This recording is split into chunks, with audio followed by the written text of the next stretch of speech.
What is up, everybody? Welcome back to my channel, Mystic Watch, and today we're going to be continuing our beginner's guide series. So this is a long overdue video. I made the first video a week back and I didn't really continue. I made more 7 Deadly Sins videos, but I hadn't really continued the guide. I want to make sure this guide is in completion because I want there to be a source out there. I want there to be a source existing to help anyone else out, because this is a little bit different. Since this is a purely Japanese game, it's a lot, harder to come by how to get around, how to do things. So the goal of this is to complete the guide to its entirety. So this video might be redundant, or you might already know this information if you are been playing the game for a while. But I'll try to include as much information as I can to make it worth your time. I appreciate you guys for watching this all the way through. This is the type of content that I tend to do on my channel anyways, where it comes to explanations, analysis, things like that. Information-based videos is what I'm really best at. I don't really do too many entertaining things, such as summon videos. I'll do them, but you won't find them as exciting as other channels. When it comes to knowledge and information, that's what I want to make sure I'm on top of. So let's get straight into it. Today's video is going to be explaining how to awaken, level up units, and also everything there is revolving around that, right? The fact that you can go past the level cap, how do you get EXP potions the most efficient way? What is the best way to level up your units? Is there a certain technique you need to be doing? Like, should you use all small potions? Should you, enhance them all the way up? And then how to get SSR medals or amulets or medallions, whatever you want to call them, the awakening materials. I'm going to be explaining all that stuff in this video, so that, like I said, even if you guys have been playing this game, maybe there's something that you just don't know or you're not positive on. So let's start off with, how do you level up someone, right? Very simply put, when you summon a unit, comes at level 1. When you get to their max cap, and the cap is always 30 for rares, it is 40 for SRs, 50 for SSRs, and then 60 for URs. Now, there is beyond 60. If you go here, you hit this button down here, right? You can see that I can go from 60 to 65. So that does exist, and I will explain that in this video as well. So starting off, leveling up. What is the process? How do you get to it? Very simply put, let's look at someone who's level 1, right? I'll use Guild Thunder in the meantime. Guild Thunder, this button right here. This is the button for leveling up. And then here you have your different rarity EXP bottles. Highest rarity, you can see, gives a good amount. Lowest rarity gives almost nothing compared to that, right? The one thing I don't like is that I can't see the exact EXP percent. How much EXP does it give me? That's what I really want to know, so you can kind of test it. Now, here's the EXP, right? It's very simply just, level up, right? But there is a couple more things to that. One, there are modifiers. You have a chance, just like in any other gacha game, to get, like, great or super success.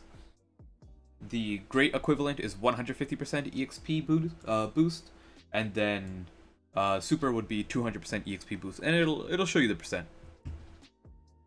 So what else can you do to help the process? If you go over to King, let's actually hit this button over here instead. Go over to King, and you get to this menu.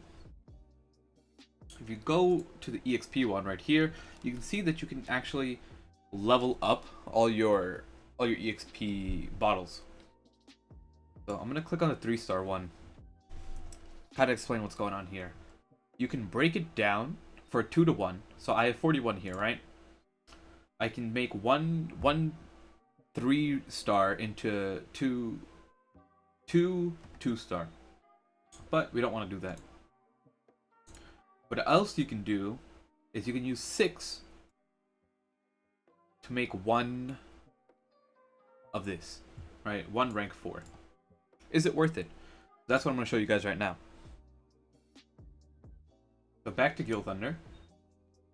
If I was to use one rank 4, it would give me level 19, 27%. So since it costs 6, what does actually 6 get us to? As you can see here, we get to level 25 and a half pretty much. You get more EXP for using, instead of ranking it up, you get more EXP this way. But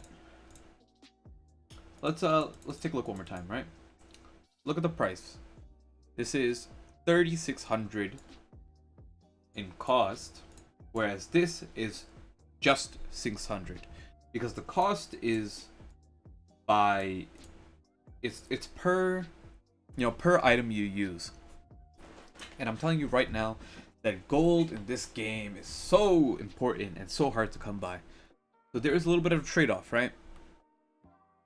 In the beginning, I think it's perfectly reasonable to go like this and level up your unit.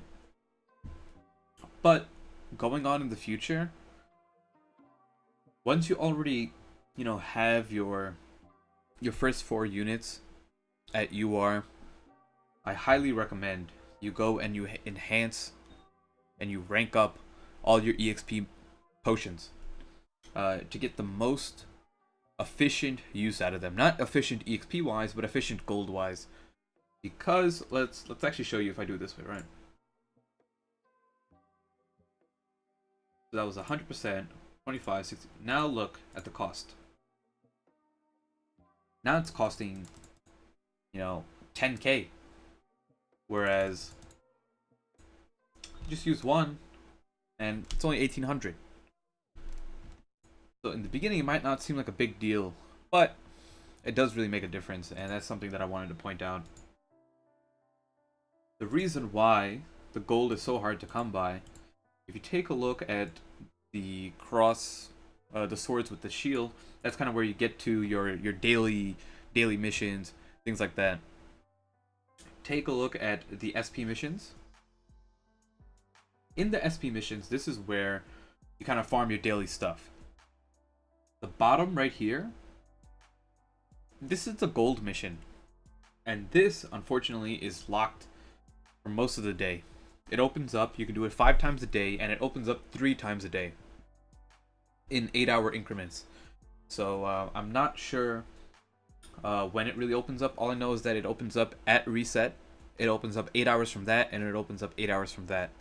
So whatever your you know, how to explain it, whatever your time zone is, you can base it off of that. So it opens up 3 times a day, I'm pretty sure. Someone can correct me, I haven't confirmed it myself. You have 15 tries at this. 15 tries at this gold mission will give you only about 1 million. If you're lucky, it'll give you 1 million gold in a day, and it's really not that much. You burn through gold doing everything in this game. So that's something that I want to make sure you guys understand. You have to judge it for yourself if you want to do efficient EXP or efficient gold. But towards the end, gold is more important in my opinion, just because the gold is limited and you can farm unlimited EXP potions. Alright, this mission is here 24/7 around the clock, so you can farm the EXP right here non-stop. And from what I know, this is pretty much the only way you get EXP. You don't really get it through the story. You get a couple here and there, but you just gotta sit down there, leave it on auto. You know, it's not too difficult to do the hardest mission. Once you get to the point where, once you beat the story, you can pretty much do this on the hardest mission. So you shouldn't have too much of an issue after that. But I can auto this already, and none of my units are past level 60. They are all UR, but it's really not that hard to get them all to UR when you have a mix of base SSR units. And actually, let's explain that now, right? Awakening. You know, we went over EXP a good amount. Let's go over Awakening. Awakening, on the other hand, let's show it. I have this Bond over here. He's max level, so he's ready to be awakened, right? It cost a base SSR unit 3 of that metal, So 3 SSR medals, and then the books. Books, super easy to get. They are just like the gold mission. There are the books, book mission. I don't know what you call these materials, but I'm just calling them books. And they rotate every day. You know, green, blue, red. Those are the 3 elements right now. We will get 2 new elements as well. But as of right now, these are the 3 elements. So if you can't farm it on your day, it'll come back within 2 more days. Really not that big of a deal. The big deal is this. Getting these is a pain. You can get them, but they're really limited.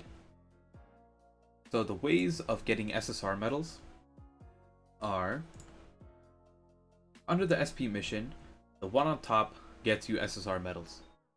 Now, the catch, as usual, I can't even go into the mission. Oh, I'm not doing this. Whatever, you know what? We'll do it. It costs 3! It costs 3 medals! It's such a waste, I can't do it, I'm sorry guys.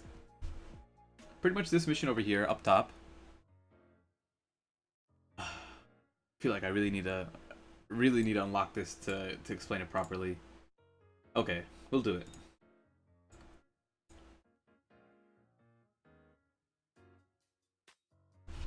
As you can see, it is locked. You have 3 attempts a day. That's it. This one doesn't open up multiple times a day.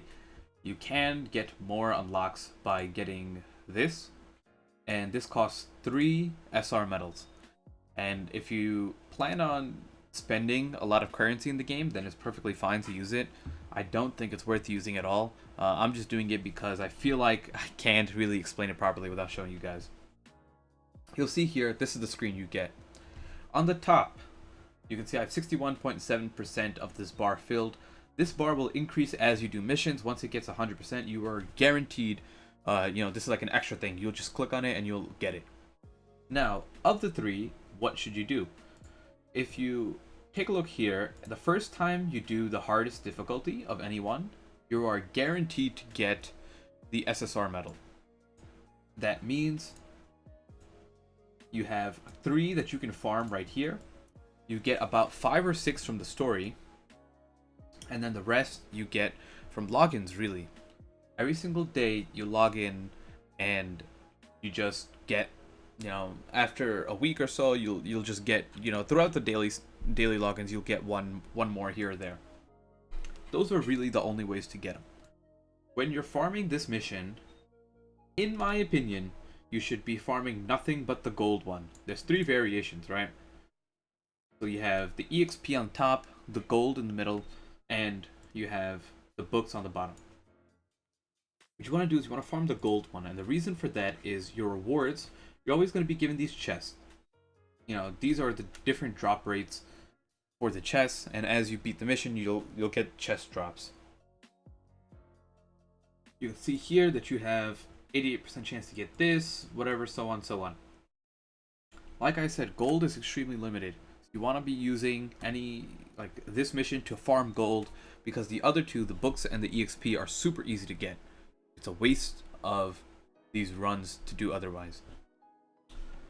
If you guys aren't sure how to mess around with gold, once you get these chests, you go over to the cog, top left, and in here, all the way on the right, you'll have a chest.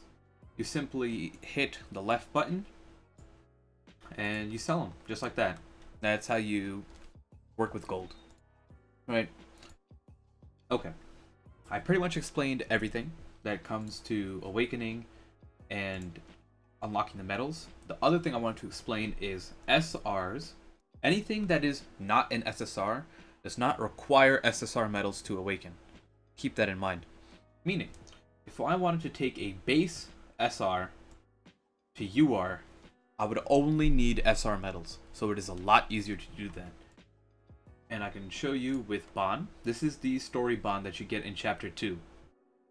If I wanted to awaken him past 60, you can see here that he doesn't take 3 SSR medals, it takes 10 SR medals. And that is a lot easier to get than the other way around. Also, let me explain while I'm here. to go past, to get these horns, you need to do raid. Hard mode is the most ideal, but you need a good partner to do it with. I highly recommend checking out the Discord to do that. Otherwise, just do normal and, you know, do it with a random person. And get lucky and try to get the horn drops. And now if I wanted to take an R all the way to SR, it's even easier than that. And I can show you with, I believe I have Simon up here. So right here, he is a base R. And you can see here, to take him to SSR, it only takes 10 R medals, and it'll do the same for the UR version. So he's even easier to take to UR. And there are some cases where you want to take at least an R up to UR. So keep that in mind. That pretty much explains everything. The last thing before I end it off is there are times when there will be quests, and specifically there will be purple quests. If you're not done with the story already, there will be times when you unlock a character. For example, you have Story Ban, Story Gother, and Story Meliodas, and also King as well. Getting these guys to UR will get you SSR medals. There will be a purple quest that you unlock as you're progressing through the story that'll ask you to get these guys to UR. It is completely optional, but you get SSR medals for doing so. King is the only exception because he's base SSR, so you invest medals into him and you get him back. But Meliodas, Gother, and Ban will all give you free SSR medals for URing them, and they require none. But that is really important. If you ever see any purple missions, do them. Even though they're optional, you should do them. That is the fully in-depth video on EXP, Awakening, and everything of the sort. Hopefully, you guys are completely up to date on what to do when it comes to that. I gave you as much information as I can, and let me know what you want to see in the next video. Now that I've explained this, I'm probably going to make a video on kind of what to do in the game. You know, what should you be focusing your stamina and time into, and things like that. Hopefully you enjoyed. This is a long video. Thanks for sticking through and appreciate it. See you in the next one. Peace out.